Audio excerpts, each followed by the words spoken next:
I'm Red Beard the Hippy here with Briegade out of Oklahoma, who has been around for some time.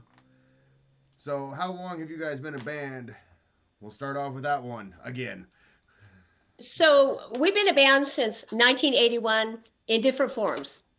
We started off in California, San Diego, California, and we eventually became a five-piece band out there. And then in 2008, we moved to Oklahoma. And then we took a hiatus and we reformed the band out here.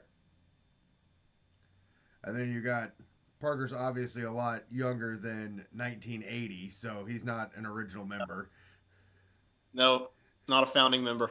How did they find you? Yeah, so we actually met from my work. So I'm a fitness trainer as my day job right now. Famous musician at night. But I met them because they came in one day wanting to train, be healthier, have more movement and energy.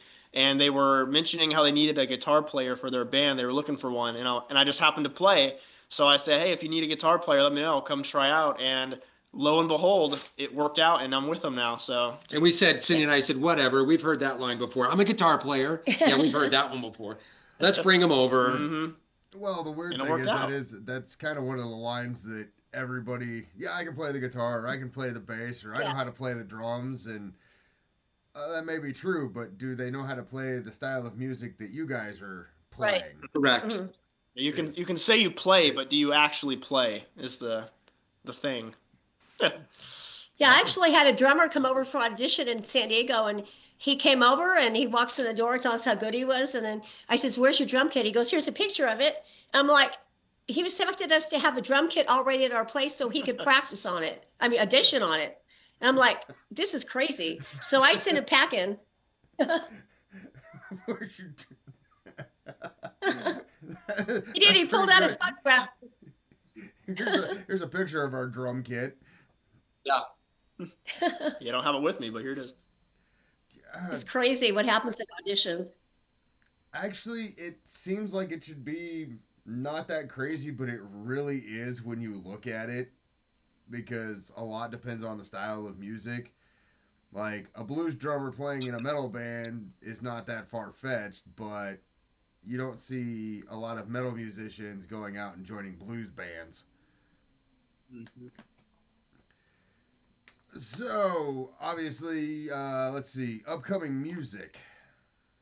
You guys got some new stuff coming out, right?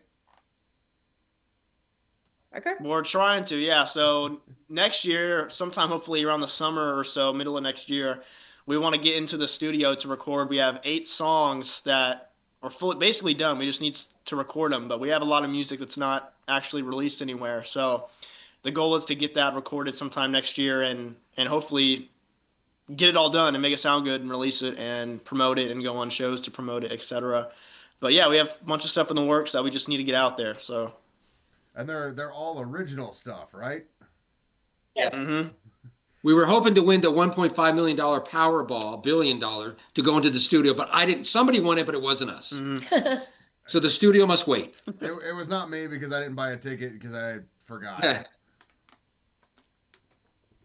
So let's see. Obviously, Oklahoma, there's only so many places you can play in Oklahoma. So obviously playing the local scene and trying to branch out. What are some of the places you're looking at trying to play in 2026? Okay, so we're going on the Scotty Austin Borders Tour in February. And then we're going to go in May to Rapid City, South Dakota to play at a fair up there. And then we have Sturgis. Well, in between, we have festivals in Oklahoma. And then we have Sturgis in August. And then hopefully by September, we'll go to the studio to do our album. Seems like a pretty busy up and coming once it warms up a little bit. Yes. Yes. Mm-hmm. So, would you rather play festivals or the bar scene or the club scene? No, we're trying to get out of the bar scene. Really, we like festivals. Our goal is to play at the really large festivals eventually. Got these lofty goals. I want to play at Glastonbury and Coachella and Stuart and the one in Wacken in Germany. Oh yeah, that one's Yeah. massive. Yeah. Yeah, those are some pretty impressive festivals. Plus, I know like there's Rocklahoma's down there, and then have you guys played that one before, or would that be one you No, want to try we to have get not. on? On the big stage. Yeah. On the big stage. The big They have a lot of side stages in Rocklahoma. I have not been down there, but that is what I've heard. Where a lot of Yeah. it. Plus, it starts at like a ridiculous time in the morning, where it's like what? It does 10 or all 11? day. Yeah. Yeah. And I think at that point in time, you can only handle loud music for so long before you're like, okay, I'm tapping out. I'm done for a while. So let's go with some of the influences. We'll do that question again because that one always seems to be a interesting one. Plus, it gives Parker some time to talk because we're trying to break him with being camera shy. Parker goes first. I'll go first. All right. So my influences would be Gary Richrath from REO Speedwagon. I really like him. His playing, definitely influenced by him. And also Jimmy Page. I really like him. Classic rock player. I have the same guitar as him, so obviously he's influenced me to some degree. And I would say for my third one, I'll choose three. I'd say probably Randy Rhoads from Mr. Osborne. Just his classical playing, his playing style is so unique, you instantly know it's him. So I kind of like all those three genres. And to me, when we make music, I like to kind of combine those three together and make my own twist. Like if all those musicians came together and made something, that's what my sound would be, something like that. So I kind of use that to influence my creativity. Because I remember last time we talked, that was yours were the ones that threw me for a loop because REO Speedwagon and Jimmy Page, and it's like didn't quite see that with the Metallica shirt. Yeah. Okay, so I started off. I started off playing six string, and I really loved metal. And but way back, way when I was in grade school, high school, I loved metal. And so when I started on the sixth string, I really idolized, like Judas Priest and people like that, like Ozzy and things like that, and Black Sabbath. And but when I started playing bass, I really loved Cliff Burton and Jason Newsted. I kind of like my role model, I guess, would be Jason Newsted from Metallica. Yeah, that's a pretty good set of bass players there too. Yeah. And I was and not a Mr. musician. Can play everything over there.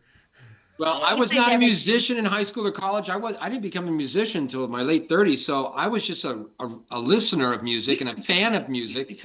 But my influences growing up would be like Peter Frampton, ELO, and the Bee Gees. Yeah. Which that's always interesting when you also see like the different styles and different brandings of the sounds that you guys have and being able to come together and form your own unique individual sound and the melting pot of the band being able to create their own thing. Because it's so eclectic. It's so eclectic. We just have our own sound. I mean, people say, "Who do you sound like?" And I'm like, "We sound like us." Yeah, sound like nobody. Yeah. That's the best way to actually say it. Like you can be, well, we sound similar to this, but then other people in the band will say, "No, we sound like this," or "No, we sound like this," versus we sound like us. Just come out and you make the decision of how. We've had people come to us after the show and say, "You sound like so and so," or "You sound like that band," and but it's like always different, and it's still always one's metal and one's like rock, and so it depends on what song we do. Our songs do not all sound the same. Yeah. Every ones we do is when different. we first started Briegade on our first CD, we tried to be everybody for everyone. So we wrote a punk song, a metal song, a ballad, a rock song, a pop song, just to see what would take off. Yeah. And that was the first CD. Then we said, we kind of need to be laser focused and pick a genre. Yeah. And Cindy's genre was metal. I kept pushing and mine the band. Was rock. I keep pushing the band more towards metal. So we're almost there. Now be right in that vein now. We're doing hard rock now.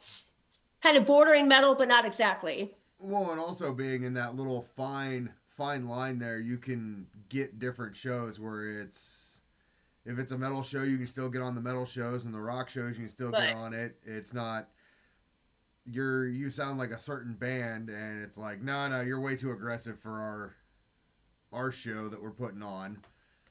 And what's really funny is we've taken our songs that we have currently, and we've gone down to the railhead. Well, we didn't have a drummer, and Don took the bongos, and he was doing the bongos with a tambourine on his feet. And we sat in chairs and we did the acoustic set with our songs, and they sounded good like that. Something else that we did do, we've taken a bunch of our pop songs and we've retooled them to hard rock or metal now. We just retooled the pop songs. Yeah. That would be interesting to see an acoustic set with the bongos and a tambourine. Like he was doing the tambourine with his feet, and the bongos. It's like it was so the show must go on. Well, it's just from somebody who likes watching live performances and live shows. For me, that's something you don't see at all of them. No, like, you don't. Oh, look, you see somebody with long hair wearing a black T-shirt headbanging. Okay, that's not anything new. Here's a guy over here playing, tambourine with his feet and bongos. I'm going to go that way. I'm going to go check out this. And at one show, we brought in another lead singer from another band. He played harmonica. Harmonica. Yeah. Join us. It was a friend of ours who's he does the harmonica on his Southern rock band. So we asked him to play a show with us, and we brought him on stage. He says, "What key are we playing?" If I know what key, just go. Ready, harmonica eyes. Let's go. Has a key to it. I didn't know that. Yeah, but that's what also makes it interesting. Like, I've seen a couple ones with like violins come out and play on metal shows, and that's always been fascinating. I love melodic metal when they bring all the strings out. When the melodic metal, symphonic metal, like any of those bands. Like AX7, Avenged Sevenfold, they do that all the time. They got an orchestra with them playing or something. We'll do that down the road. Nightwish, back then they were really good. Oh yeah, I think Nightwish also had a whole bunch of people doing different instruments in the band too. They did. Mm-hmm. And then, who are Apocalyptica? The three guys with the, what are they? Cellos. They might be. I think they're cellos. Yeah, Epica's good too. Mm-hmm. But yeah, it's always interesting finding different styles and seeing different things. So it's always interesting to push the live shows in that way. What are some? Do you guys try to do? When you practice? Do you practice like you're performing, or are you practicing to practice? You mean now or back when we started? Now. Yeah, we solely we do both. We learn new songs, we practice our old stuff, and we pretend like we're in a show. We're always honing in on our stage presence, not just doing it technical. We want to entertain the crowd. That means eye contact. In our room it's looking at the wall, but out there the wall would be the people, and so we practice at that. Some choreography. Yeah. A lot of movement. Yeah. Mm-hmm. It's rehearsed. Most of our practices now is working on that. Well, that's always something where I know it doesn't always go that way as planned in the live shows, but at least gives you an idea of like, okay, during this song they're going to do this, or during this song we're going to do this, or practicing in between songs while somebody's tuning, just kind of giving you the ability to do the banter while everybody, if they got to switch out instruments or things like that.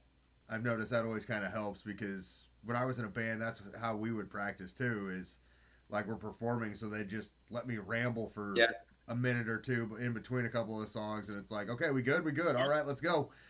And then we don't face the drummer in practice. We face towards where the audience would be, and we walk across the room and do our guitars up in the air, and that kind of thing.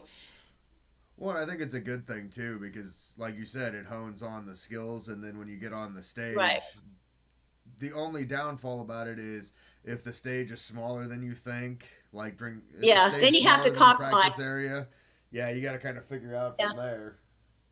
Yeah, and that's happened. We compromise. with that. And then at the end of each rehearsal, we smash our guitars and trash the drum kit. Yeah. Well, Yeah, it's like a real show. we've walked off the stage before, both of us.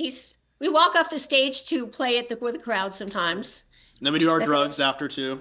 So, staple. Oh, the look she just shot you is one where it Nah, just kidding. You know, I That's got for later. a story that I like to tell is when we first played at the Whiskey A Go-Go in Hollywood, California, the first time, I was shocked. I was underwhelmed how small the stage was. Mm-hmm. I just expected it to be the venue of all venues, and all the greats have played there. So this must be a gigantic. No, it wasn't. never, no. I go, wow. I'm kind of underimpressed that all these big names played on this small stage.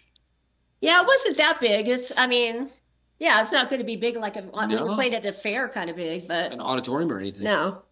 But you know what? It was the best place because it was so crowded.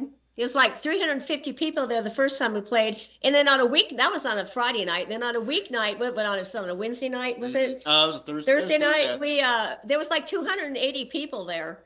And it was just awesome to play to that many people.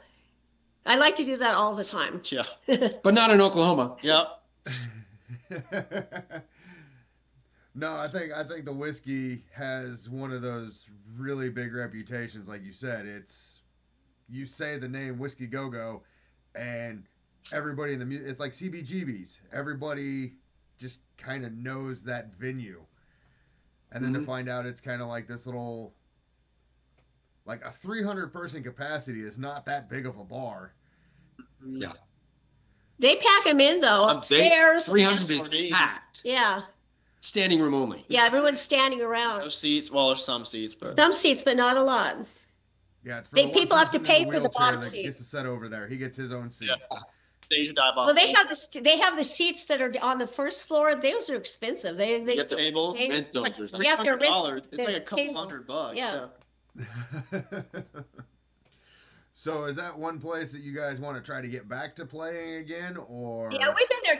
We played there twice now, and our friend Carlos. He's the booking agent there. One of the booking agents there, and he's in a band Stonebury. And the second time we went out, they were the headliner, Mhm. and so we played with them. It was just so much fun because there's just so many people, and the staff is nice there. The bouncers are nice. The sound engineers are good. Engineers are great. I mean, they have their act Yeah, together. lighting and everything. They run that thing like a clock. But it's so far away. Yeah. You know, it's like, yeah, we'd love to play there 6-10 times, but it's like, wow, getting out there. If you're not the first band playing and you have a sound check, they give you 7 minutes to do the sound check and get ready to play. You get 7 minutes, and so we've learned to go.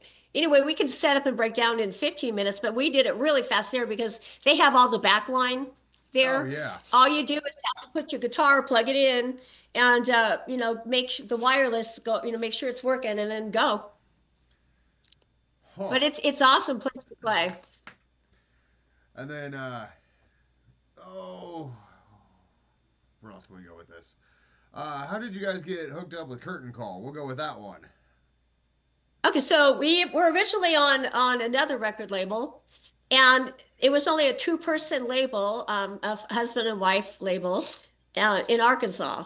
And his wife died, and so things happened. Well, anyway, I can't say anything bad about it over on this, but anyway, we let the contract expire.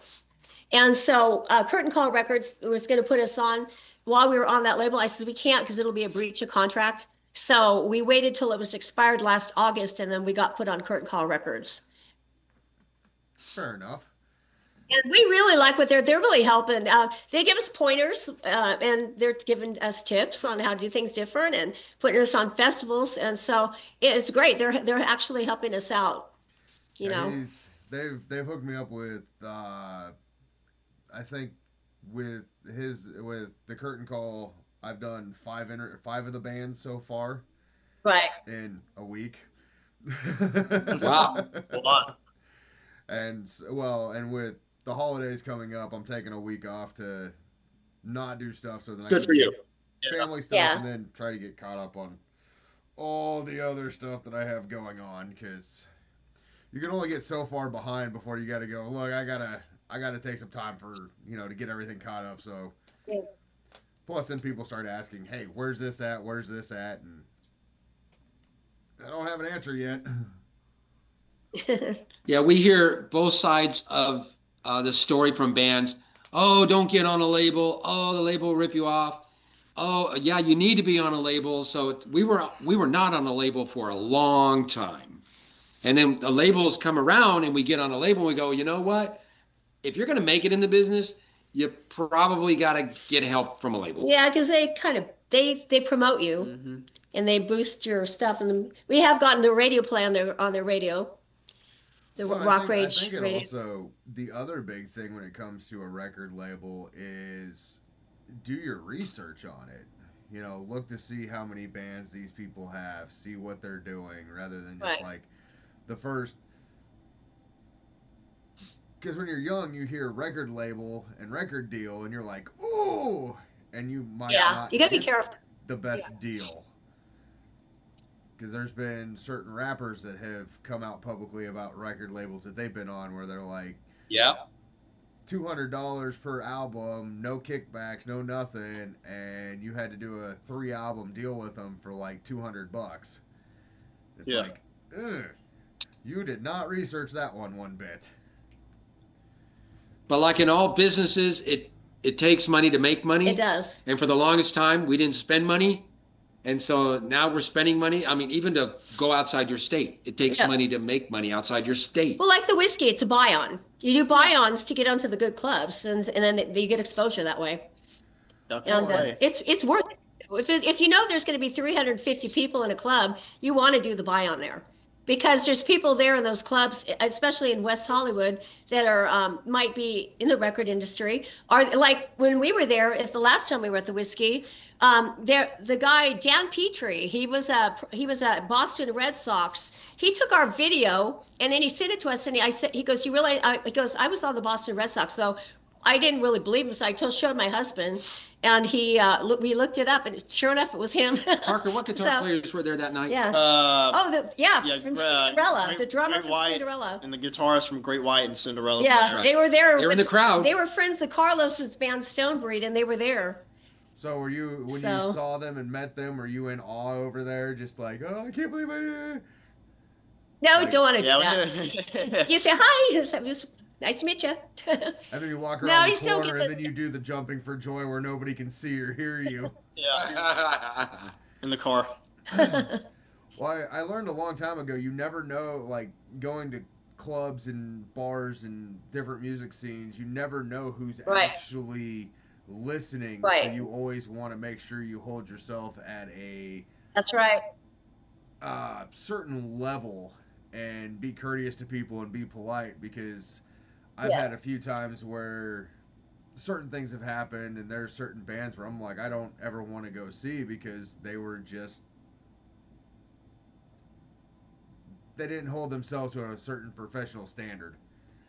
Right. I know what you mean. Yeah, in That Oklahoma, happened in Oklahoma, we play clubs where there's not a lot of people. And we know there's not going to be a lot of people at the show because they're just not a big club. But we're still going to give 100% show. We're still going to do everything that we're used to rehearsing. I made a long time ago, I told everybody in the band, I said, whether there's 10 people or 5 people in the band or 500 people in the club, if there's 500 people in the club or like maybe 10 people in the club, you still play it the same.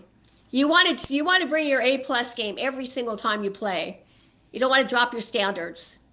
Oh yeah. Because you don't know who's out there, and plus you don't know if might be a booking person there or whoever might be there that could help you to get another show. So you're nice to the clubs and stuff, and we made a point to always, we want to stay and watch every band that plays in a show and support them, because we've seen a lot of bands that don't. They'll play and leave. Yeah, they just play, pack up, and leave. And we made the commitment. We played it an in. ongoing theme that I see a lot. Oh, yeah. As being a photographer and a video guy going to shows, I'm usually one of the first people there. And there's only been a couple times that I've had to leave before the show was over. One of the times was there was a massive storm coming through, and I was trying to, I was Right. watching the radar, and it was coming through the area. So I told the last band, I was like, hey, I got to take off. Sorry, guys. They're like, no, we know the storm's coming. Thanks for recording the song, taking some photos. Message us when you get home. And I was lucky enough to outrun the storm. But yeah, Unfortunately, you never really know. we played in a lot of festivals in Oklahoma where the sponsor says everybody show up at 11 a.m. And I tell Cindy Parker, They don't. No, never. No one's going to show up at 11 a.m. We're going to show up at 11 a.m. Yeah. And we're going to stay to the bitter end. But the bands show up when they show up and they leave when they leave. And it's like there's no repercussions, unfortunately, in the music business in Oklahoma. One of our bands that we know, Crimson Love, they used to be on Curtian Call Records. They decided they want to stay local, but anyway, they put together a show with about 12 bands. Festival. Yeah, down over in El Reno, Oklahoma, and so we all go out there, and the bands didn't all show up like right at the beginning. They all just come about a band before they're supposed to play, and then they play and they leave. And by the time Crimson Love was the headliner, by the time they played at the end, there was only us and one other band there. Everybody else had left sad out of scene. 12 bands. Yeah. I think it's kind of when that was always something that we took pride with too. Like I get if it's like a Wednesday night and it's like, if you got to be to work at 8 o'clock, that 2 o'clock in the morning, last call, time to get out of here, that's going to suck because you're not getting a whole lot of sleep. But like if you got to be to work at like 2 in the morning or 4 in the morning, it's like I get where it's like, hey guys, I got to take off. I got to work in the morning. Thanks for letting us go. The rest of the guys are going to kick around for a while. That's one thing, but like if it's a Saturday night and you can't hang out for the whole festival, then that's just kind of Yeah. I think there's one show that we did up in Tulsa at Badass Renee's, and he works out of state a lot and for his job. Flew out the next And so he had to fly out the next morning and be at the airport at 5 a.m. at the airport. So we stayed till the almost the very last band. And then I told the booking person, says, we have to leave because we got to go to the airport in the morning. He said, my husband's to get on a plane. But other than that, we try to stay, we'd save the whole thing. Yeah, and I think it's something that bands don't always hold on to anymore. Especially like I get if it's local shows, but like you're not gonna care. Like if you have to drive to a different town, like if it's all just the same guys and the same bands, I get showing up, but like it's not a good look. Like being right. And in Oklahoma, the big towns are an hour and a half away from each other. They're far. Tulsa's an hour and a half away from Oklahoma City. Lawton's an hour and a half away from Oklahoma City. And we play Lawton, we play Tulsa, we play Oklahoma City. And all the bands come from all three big cities. So it's like, we know it's an hour and a half drive to go home, but you should stay. Yeah. We're in the same boat all the time. Yeah, it's one thing where it's like, hey, you can crack, hey, I live 3 blocks over. You guys can pull up in front of in front of my house, catch some sleep. I got a couple couches. Come on over. We'll throw a little slumber party thing. You guys can hit the road in the morning where you're safer. Yeah, so I've had some people before say, you guys want a headline? And I go, no, because I don't want a headline here because I'd rather be the first band up. So first of all, you get a better sound check when you're the first band. And then other than that, at least we know there's going to be bands there because they have to be on the next set after us and that. But if we headline, they usually just all going to be gone and we won't be playing just only to the staff. We've noticed a difference between California and Oklahoma. California, the drinkers stay later. They do. And in Oklahoma, they drink early and leave. Yeah. They'll even stay out in California. They'll even stay outside the bar once the bar closes to like 3 and 4 in the morning. Just hang out. They hang out, but Oklahoma by 10 p.m. everybody's gone. Yeah. Kansas is about. It's a whole different lifestyle. It's a whole different lifestyle. I mean, a whole different like music, kind of like the way things are done out here too. Yeah, and I noticed because I bounce around in Kansas quite a bit and Nebraska, so I'm kind of all over the place. And yeah, it's weird. Like you'll get people that'll come out one night and then the next night you can't get anybody to show up for the life of them, and it's right the weirdest thing. Well, one thing that's really kind of irritates me a little bit is when we play festivals out here. Okay, so or even at a club, they I don't know why this happens because in California they book bands according to your genre. They book all the bands that are similar to your kind of music. Out here, you can have a screamo band, and then next person that plays might be sitting in a stool doing an acoustic set with just their a guitar and a mic, just a country song, and then you have our band where we do hard rock, and then after that, like at the last festival we were at, there was a like a 3-person with a fiddle, and they had a like a Red Dirt. yeah country kind of fiddle like Yeah. red dirt music. And Yeah, it just says the fans that like that kind of stuff aren't going to stay to watch your No. stuff if you're rock or hard well, rock. and So yeah, it's one of those tricky ones when you get into like the festival scenes of trying to find the different music things because you want the show to flow, but like if it's like a bar or like a local show, yeah, you're gonna want all hard rock. And I notice more and more now that you can blend genres together more accessibly than you used to be able to. But there's certain genres that you just can't really blend back and forth. Like screamo band to acoustic country right, guy. Yeah, probably not. That's gonna kill the vibe and the energy of right, the show, depending on where you're at. that's right. Because it's been weird watching how some of these shows get booked, and then you see the bands on it, and you're like, you want to have an energy flow with the show, and also like with your set, you also want to have an energy flow where, each song leads into the next one and doesn't have that lull in the live performance. Yeah, and you're going to lose the audience too. Right. No, I get the stopping for like, hey, we got a tune really quick. We're gonna jabber, tip your bartenders. Thanks for coming out. Thank the other bands. Yada yada yada. Right back into it. Like, okay, I get a 30-second lull in there is okay, but you're not gonna go really aggressive song into a ballad song. So let's see. What are some other things we can go with? Where can people find some of your music at? We'll go with that one.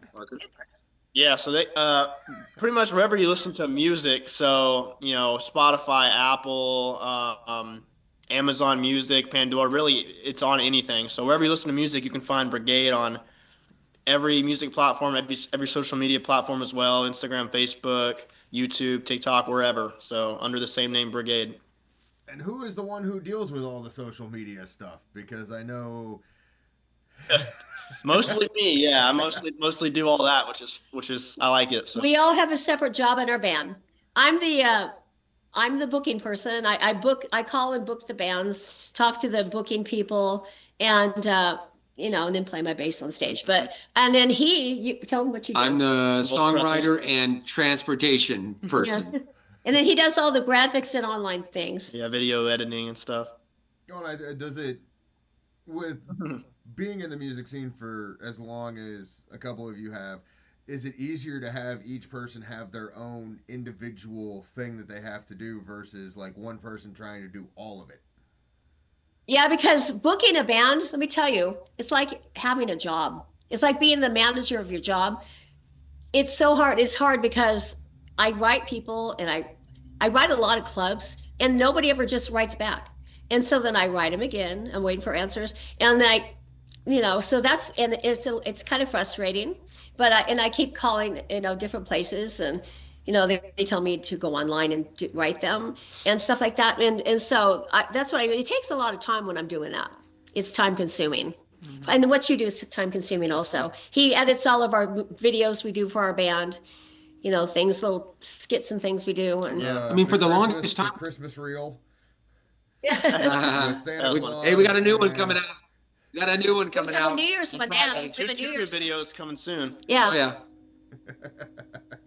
those are always fun. Just some to get people to remember you with. So. Yeah. Well, and it's also you can only do the same song and dance for so long before people are like, yeah, okay, we've already seen this type of reel from this band before. Yeah. Or we've already, because there's one band I follow, and I swear that every time I see a reel from them, it's the same script typing across the screen Oh, with yeah. the same picture and the same song playing every time. And it's Right. like, Yeah, it gets old. or it'll be a different picture, or it'll be a zoom out of the picture, a zoom in on the picture, and it's like, this has 47,000 views on it. What am I doing wrong here? Mm-hmm. Yeah. Yeah. So obviously, keeping things different and fresh is a big thing that you guys are trying to continue to do. Yeah, and it's fun to do. Starting this year. It's fun to do as a band because band's like family, and we do other things besides band. Like we'll go out to eat at IHOP and steak restaurants and all sorts of stuff, and it's just fun. Text me us. The Curtain Call Records, the label said we need to do a 1-hour podcast every week, and I'm going, That's hard to do. we don't have the material for that. Yeah, to do an hour podcast. How the heck? To be relevant and stay in front of people. It's like, I like a 15-minute we podcast. do 45-second videos, but I don't know about a 1-hour I don't know podcast. any bands who do podcasts. No. Well, I don't know. You do this kind of stuff. What do you think about podcasts? Podcasts are great if like the people are knowledgeable on what they're talking about.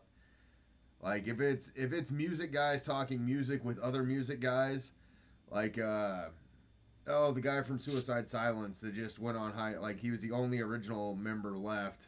Like he has one that I've paid attention to, but he'll ask bands other questions that he's been in it, so like they have the band lingo.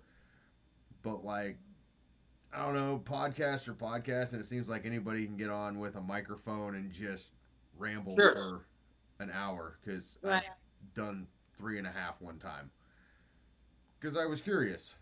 But if nobody gets on and watches it, you're just literally trying to come up with content off the top of your head in case somebody does hop on Right. to view it. So you have an hour of basically ad-libbing. Sure.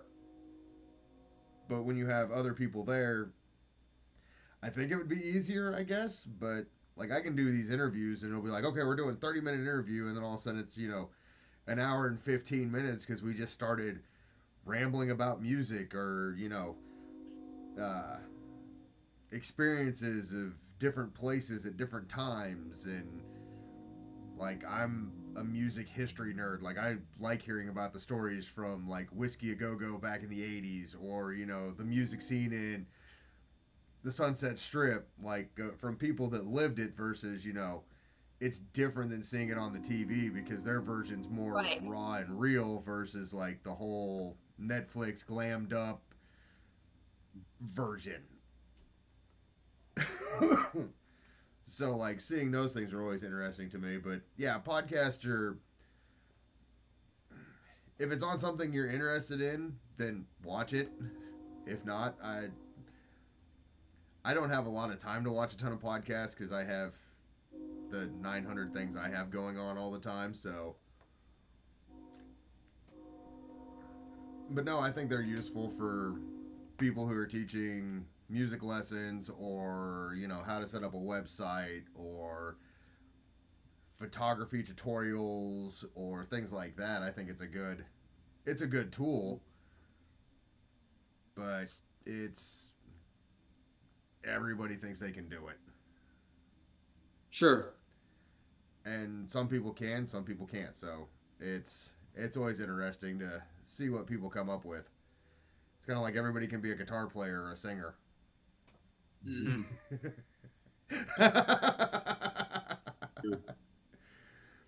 But let's see. We've talked. Trying to figure out some other questions to come up with. I'm also in the process of trying to get over being sick the last couple days, so I sound all congested and everything. Because I heard Parker over there sniffling quite a bit. Yeah, allergies a little bit. Yeah, I've been all congested, and yesterday I was supposed to do an interview, and I was literally falling asleep watching movies, so. I got a question for the band. First concert, last concert, or best concert? Parker, go. I'll say my first concert was Sublime in Oklahoma City, Sublime with Rome, which is very specific. But that was my first show with my friend, childhood friend, and it was a really small venue, but it was a fun show. I liked it. It was great. It's definitely not, hard rock or anything, but I haven't really gone to a lot of shows, unfortunately, which I'd like to, but that's probably my most memorable one right there. So, Well, my first concert was Van Halen. And then I've been to a lot of concerts. My best concert I've ever been to was Metallica at the Los Angeles Coliseum. And then that was just a great show.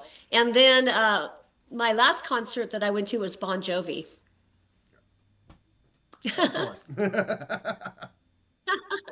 First concert was Kiss, and Tom Petty and the Heartbreakers opened for them, and we booed them because they were new and we thought they sucked. Little did we know they're now in the Hall of Fame. Best concert I've ever been to was Green Day. I think Green Day. Green Day put on a great concert. They did. And the last concert you went to? Probably Bon Jovi. Yeah. Green Day.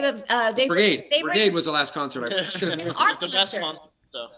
Green Day brings people up on stage to play with them. They entertain. Cool. They're good at entertaining. Well, I can also answer that question. First one was I was 16. Local Kansas bands Grin and Gulch played at the Labor Building in Salina, Kansas.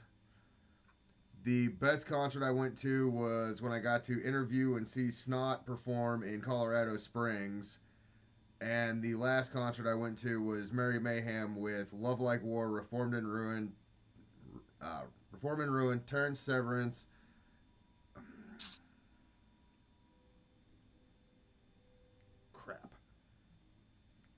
missing two of the bands. Unchained, and there's a band, it was their second gig ever, and I got to photograph and record them, so.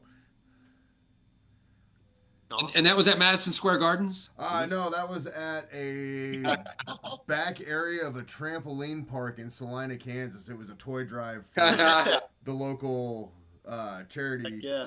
So, and that'll probably be my last show for the year, too. Just because Christmas holidays and everything else, and I don't want to travel when it gets cold. That sucks. We like to watch a lot of documentaries on how bands got their big break.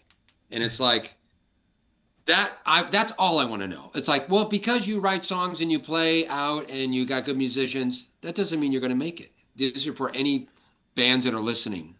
It's like, how, and it's always like, well, they got lucky or somebody heard them or they passed off their something to somebody, or it wasn't just because they formed a band, they played songs, and they played a lot of shows, and then they blew up. It was always, there was a break in there. The more something happened. The more you network with people, that is part of it. Networking helps.